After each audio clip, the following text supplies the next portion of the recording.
وبشر الذين آمنوا وعملوا الصالحات أن لهم جنات تجري من تحتها الأنهار كلما رزقوا منها من ثمرة رزقا قالوا هذا الذي رزقنا من قبل وأتوا به متشابها وَلَهُمْ فِيهَا أَزْوَاجٌ مُطَهَّرَةٌ وَهُمْ فِيهَا خَالِدُونَ۔ اور ایمانداروں اور نیک عمل کرنے والوں کو ان جنتوں کی خوشخبریاں دے دیجیے جن کے نیچے نہریں بہہ رہی ہیں۔ جب کبھی پھلوں کی روزیاں دیے جائیں گے تو کہیں گے یہ وہی ہے جو ہم اس سے پہلے دیے گئے تھے، اور ہم شکل لائے جائیں گے، اور ان کے لیے بیویاں ہیں صاف ستھری، اور وہ ان جنتوں میں ہمیشہ ہمیشہ رہنے والے ہیں۔ سامعین، اب اس آیت کی تفسیر سماعت کیجیے۔ ایمان والوں کے لیے خوشخبریاں اور جنت کی چند نعمتوں کا تذکرہ۔ چونکہ پہلے کافروں اور دشمنان دین کی سزا، عذاب اور رسوائی کا ذکر ہوا تھا، اس لیے یہاں ایمانداروں اور نیک صالح لوگوں کی جزا ثواب اور سرخ روئی کا بیان کیا گیا ہے۔ قرآن کے مثانی ہونے کے ایک معنی یہ بھی ہیں، اور صحیح تر قول بھی یہی ہے کہ اس میں ہر مضمون تقابلی جائزے کے ساتھ بیان کیا گیا ہے۔ اس کا مفصل بیان بھی کسی مناسب جگہ آئے گا انشاءاللہ۔ مطلب یہ ہے کہ ایمان کے ساتھ کفر کا، کفر کے ساتھ ایمان کا، نیکوں کے ساتھ بروں کا، اور بروں کے ساتھ نیکوں کا ذکر ضرور آتا ہے۔ جس چیز کا بیان ہوتا ہے ساتھ ہی اس کے مقابلے کی چیز کا بھی ذکر ہو جاتا ہے۔ کسی چیز کو ذکر کر کے اس کی نظیر کو بھی کہیں بیان کیا گیا ہے۔ یہ معنی ہیں متشابہ ہونے کے، اور یہ دونوں لفظ قرآن کے اوصاف میں وارد ہوئے ہیں۔ اسے مثانی بھی کہا گیا ہے اور متشابہ بھی فرمایا گیا ہے۔ جنتوں کے نیچے نہریں بہنا، اس کے درختوں اور بالا خانوں کے نیچے بہنا ہے۔ حدیث مبارک میں ہے کہ نہریں بہتی ہیں لیکن گڑھا نہیں۔ حدیث میں ہے کہ نہر کوثر کے دونوں کنارے سچے موتیوں کے، قبے میں اس کی مٹی مشک خالص ہے، اور اس کی کنکریاں لؤلؤ اور جواہر ہیں۔ یہ حدیث بخاری کی ہے۔ اللہ تعالیٰ اپنے فضل و کرم سے ہمیں بھی یہ نعمت عطا فرمائیں۔ وہ احسان کرنے والے اور بڑے رحیم ہیں۔ ایک اور حدیث میں ہے کہ جنت کی نہریں مشکی پہاڑوں کے نیچے سے جاری ہوتی ہیں۔ یہ روایت ابن ابی حاتم کی ہے۔ عبداللہ رضی اللہ عنہ سے بھی یہی مروی ہے۔ متشابہ سے کیا مراد ہے؟ جنتیوں کا یہ قول کہ پہلے بھی ہم یہ دیے گئے تھے، اس سے مراد یہ ہے کہ دنیا میں بھی یہ میوے ہمیں ملے تھے۔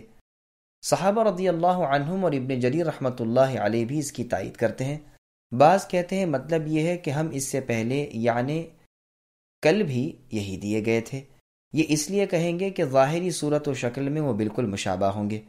یحییٰ بن کثیر رحمۃ اللہ علیہ کہتے ہیں کہ ایک پیالہ آئے گا، کھائیں گے، پھر دوسرا آئے گا تو کہیں گے یہ تو ابھی کھایا ہے۔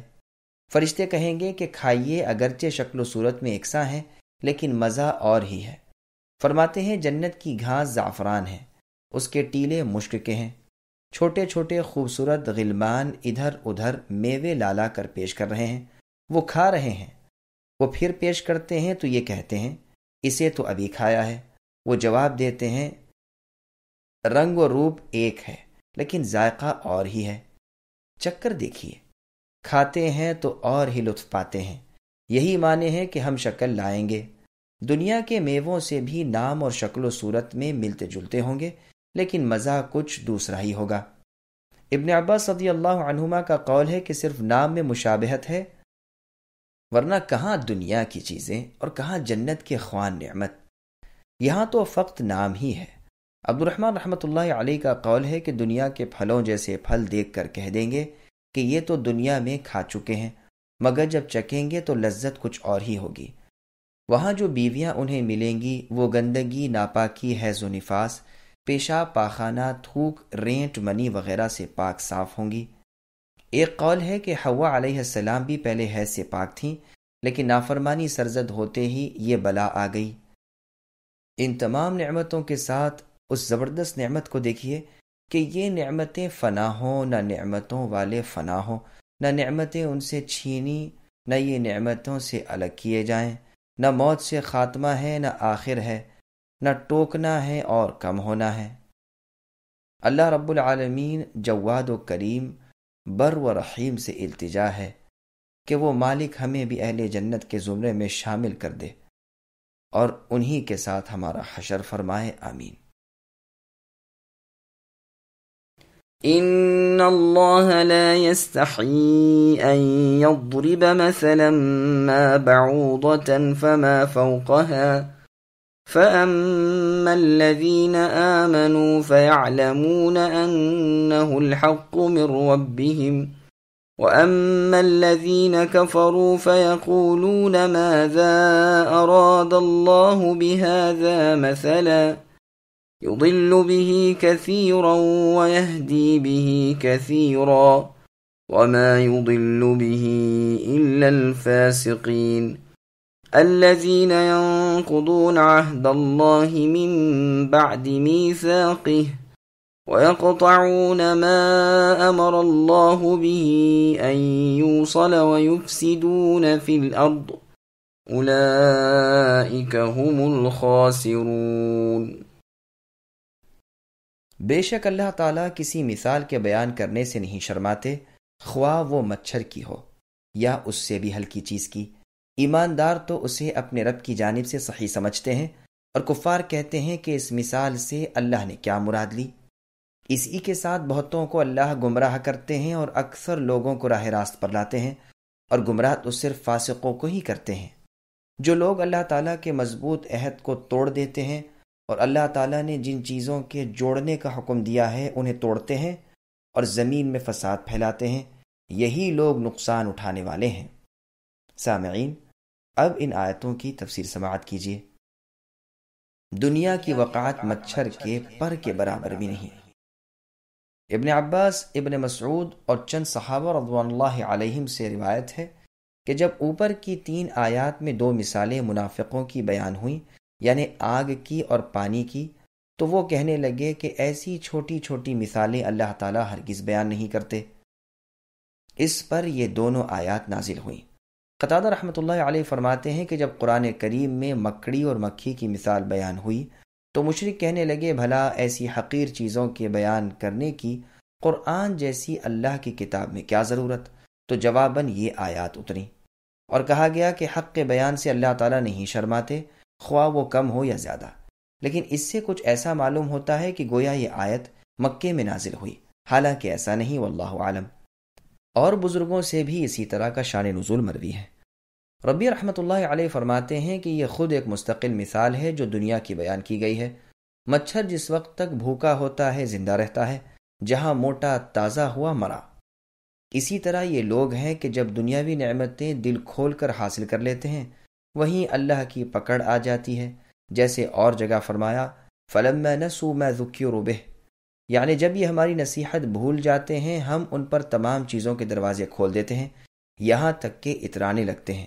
اب دفعتاً یعنی اچانک ہم انہیں پکڑ لیتے ہیں۔